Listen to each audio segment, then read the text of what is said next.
जी sir, अगर आप यहाँ पर ध्यान दीजिएगा तो अगर आप बॉटम ऑफ पॉइंट पर ध्यान देंगे तो ग्राउंड के रेस्पेक्ट में फॉरवर्ड डायरेक्शन में मूव कर रहा है, फॉरवर्ड स्लिपिंग है, kinetic friction force backward direction में रहेगा to make V is equal to omega.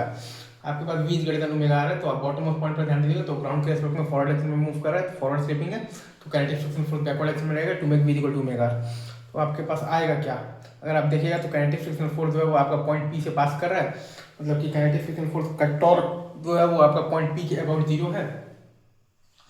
मतलब कि आप पॉइंट पी के अबाउट एंगुलर मोमेंटम कन्वर्जन लगा सकते हैं। तो M V not R plus 2/5 M R square into V not by 7 R बराबर 7/5 M into V pure rolling into R. तो वी प्योर रोलिंग का वैल्यू आ जाएगा आपके पास 37 वी नॉट बाई 49 और ओमेगा प्योर रोलिंग आपके पास आ जाएगा 37 वी नॉट बाई 49 आर। अब चूंकि मैंने जैसा कि आपको बताया था कि वी ग्रेटर देन ओमेगा आ रहा है, तो बॉटम ऑफ पॉइंट पर अगर आप ध्यान दीजिएगा तो ग्राउंड के रेस्पेक्ट में फॉरवर्ड डायरेक्शन में मूव कर रहा है, तो फॉरवर्ड स्लिपिंग है, तो काइनेटिक फ्रिक्शन फोर्स आपका बैकवर्ड डायरेक्शन में लगेगा to make V equal to omega. सही है,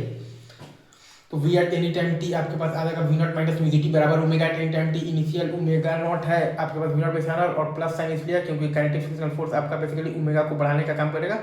और अल्फा होता है आपके पास टॉर्क बाई आई, तो mu M G R by I है आपके पास 2/5 M R square into T, ये है आपके पास omega at any time T into R. तो यहाँ से आपके पास जिस टाइम पर प्योर रोलिंग स्टार्ट होगा, यहाँ से आपके पास जिस टाइम पर प्योर रोलिंग स्टार्ट होगा वो टाइम आ जाएगा T is equal to 12 V not by 49 mu G. T बराबर आ जाएगा आपके पास 12 V not by 49 mu G, और वी प्योर रोलिंग आपके पास आ जाएगा 37 वी नॉट बाई 49 और ओमेगा प्योर रोलिंग आपके पास आ जाएगा 37 वी नॉट बाई 49 आर। आपके पास वी प्योर रोलिंग आ जाएगा 37 वी नॉट बाई 49 और आपके पास ओमेगा प्योर रोलिंग आ जाएगा 37 वी नॉट बाई 49 आर।